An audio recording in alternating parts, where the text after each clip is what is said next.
Assalamualaikum warahmatullahi wabarakatuh. Kita lanjut pembahasan kita dalam mata kuliah pembentukan karakter Telkom University. Di pertemuan 12 kita masih bahas soal topik besarnya yakni ketangguhan mahasiswa ya part ketiga. Dan temanya jadi tema yang sangat penting apalagi bagi kalian yang baru memulai berkarir sebagai seorang mahasiswa. Ya, artinya sebagai seorang mahasiswa dalam 4 atau 3,5 tahun ke depan, kalian akan siap untuk menghadapi realita kehidupan yang sebenarnya. Apalagi dengan background keilmuan kalian di jurusan teknik telekomunikasi. Pada pertemuan yang ke-12 ini, di akhir sesi saya akan menyampaikan juga terkait dengan tugas besar. Ya, seperti itu. Nah, eh, dalam pengantar slide yang pertama, ciri abad 21 menurut Kemendikbud adalah tersedianya informasi di mana saja, kapan saja, adanya implementasi komputasi, mampu menjangkau segala pekerjaan rutin, dan bisa dilakukan dari mana saja dan kemana saja. Ya, oke. Dulu ada buku, ya, itu muncul buku itu sekitar 2010, 2011 kalau tidak salah, belasan lah. Itu soal The World is Flat.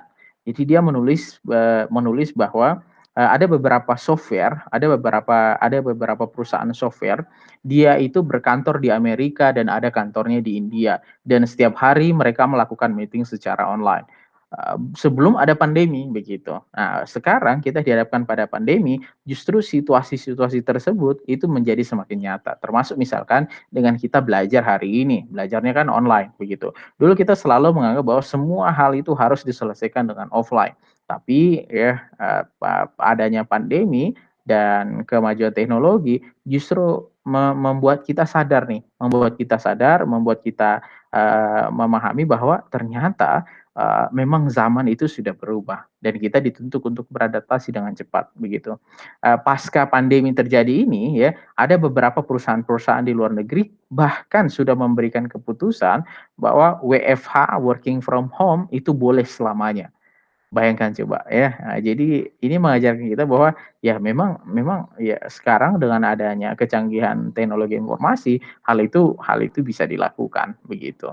Kita tidak usah bicara nih kalau misalkan soal mengenai menjangkau segala pekerjaan rutin otomatisasi, industri-industri itu semuanya hampir robotisasi semua sekarang begitu ya. Kalau dulu era industrialisasi orang banyak membuka lapangan pekerjaan ya, tapi dengan adanya TI teknologi informasi, semua era industri menjadi berubah begitu. Kita kalau misalkan di beberapa negara-negara maju mereka sudah bahas tuh misalkan industri 4.0, itu isinya semua otomatisasi. Jadi orang-orang itu hanya sebagai controller saja, hanya melihat mesinnya jalan atau tidak, melihat di panelnya apa yang terjadi dan sebagainya. Ya, ini semua bisa kita lakukan.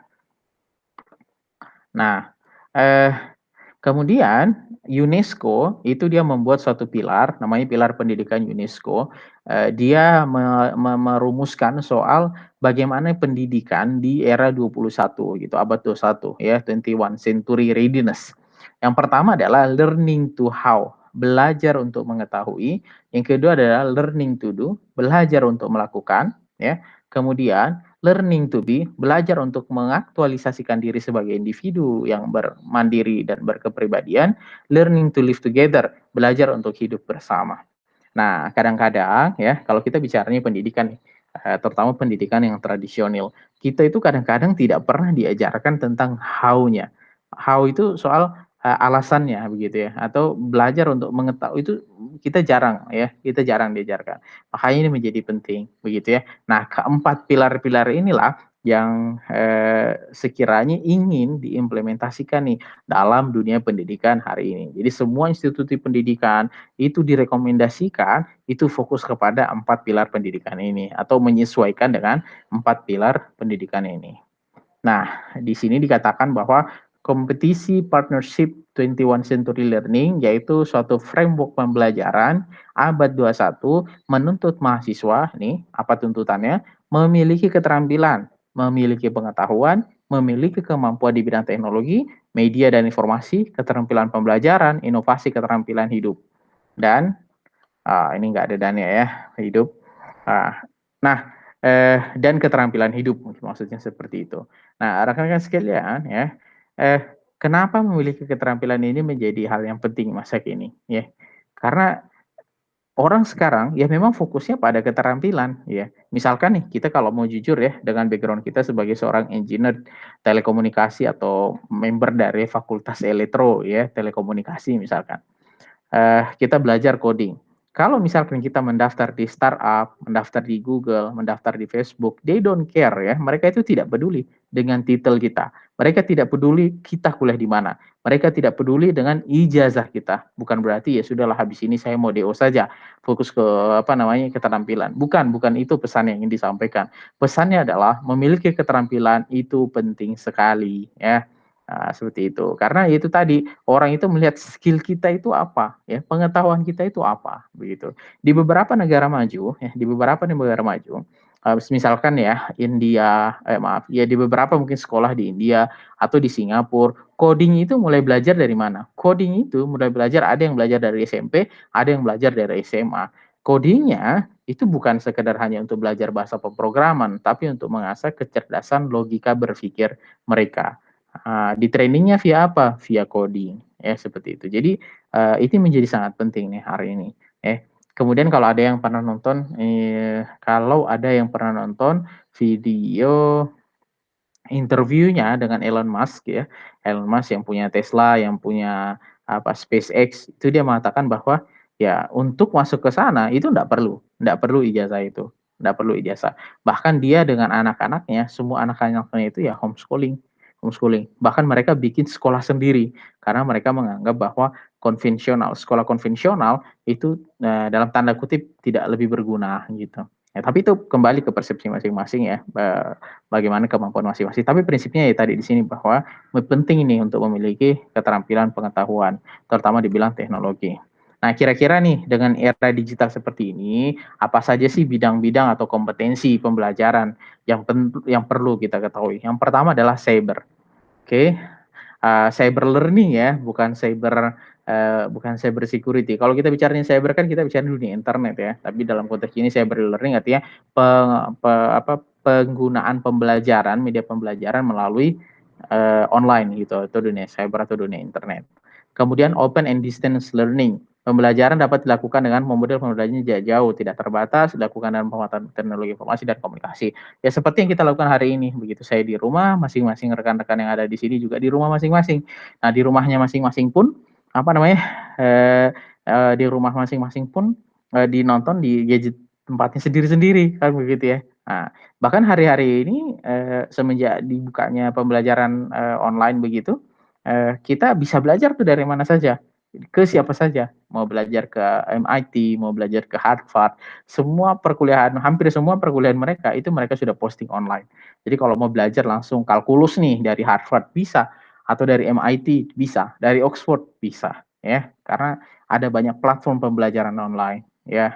Terus yang ketiga adalah quantum learning, penerapan metode belajar yang disesuaikan dengan cara kerja, ada juga yang disebut cooperative learning, pembelajaran menggunakan kelompok sebagai upaya menumbuhkan kerjasama. Ya, salah satu skill yang paling penting adalah skill kerjasama, begitu. Karena pada hakikatnya ketika misalkan kita terjun ke dunia yang nyata, baik itu di dunia kerja, dunia profesional, kita akan berinteraksi dengan orang lain. Kita akan menjadi member dari sebuah tim besar. Ya, tim kita itu adalah member dari perusahaan yang besar misalkan. Makanya penting sekali untuk menumbuhkan kerjasama dan melatihnya.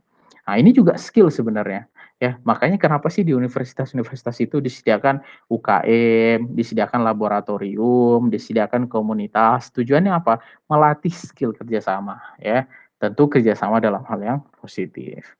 Kemudian, Society Technology Science, konsep interdisipliner untuk mengintegrasikan permasalahan dalam ilmu pengetahuan teknologi dan masyarakat. Jadi konsepnya adalah ketika kita memiliki keilmuan, keilmuan kita itu bisa digunakan atau diimplementasikan di dalam, masyarakat. Itu yang menjadi sangat penting. Jadi keilmuan kita itu menjadi solusi dalam masyarakat.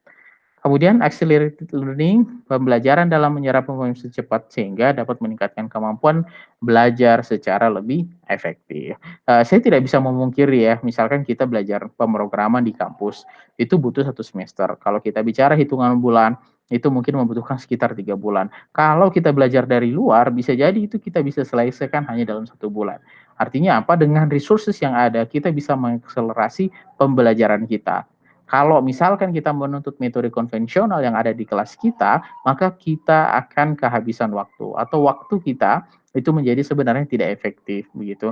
Karena ada banyak sebenarnya konten-konten pembelajaran untuk topik-topik yang sama, itu kita bisa temukan online dan harusnya itu bisa mengakselerasi pengetahuan kita.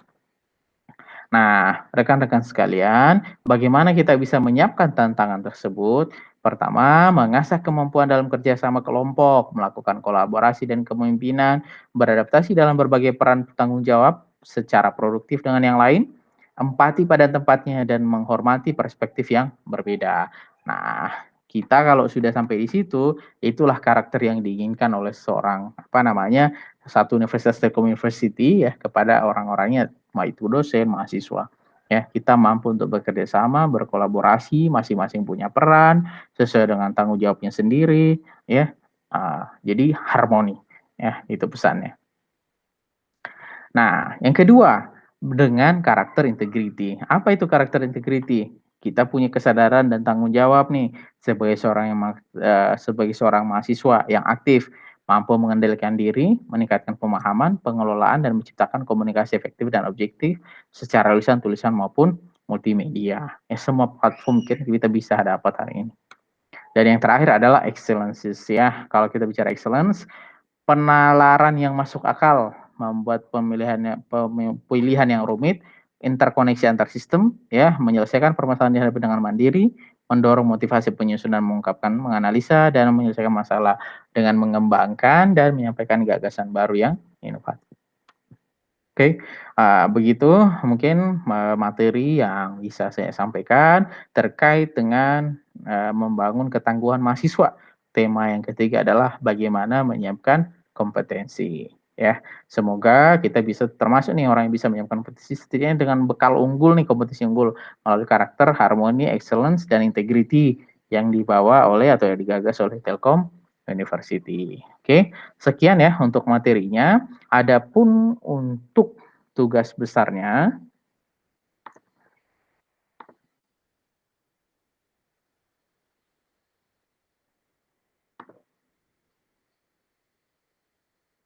oke, ini adalah tugas besar He, ya. Oke,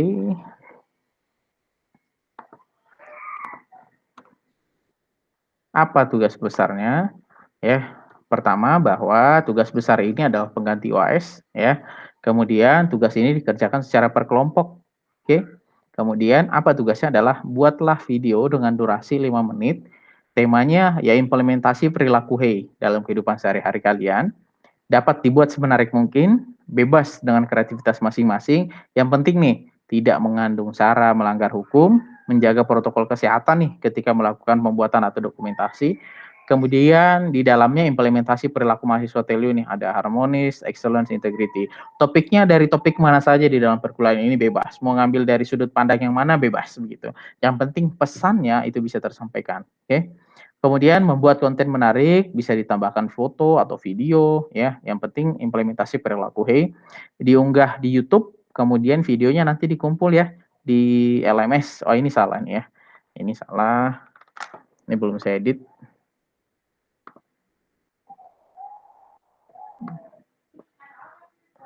Ini, oke, ini nggak perlu, ya.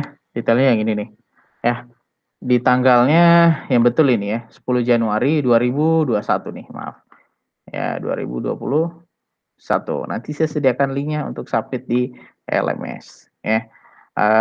Perilaku diunggah di YouTube, di LMS dengan deadline, termasuk link untuk submission-nya ya. Jadi kalian punya waktu mungkin sekitar 3 pekan lebih ya untuk mengerjakan video ini ya. Oke, silakan ditunjukkan kreativitasnya untuk dalam mengerjakan tugas besar mata kuliah ini. Oke, sekian ya untuk pertemuan hari ini. Terima kasih untuk atensinya. Saya akhiri. Assalamualaikum warahmatullahi wabarakatuh.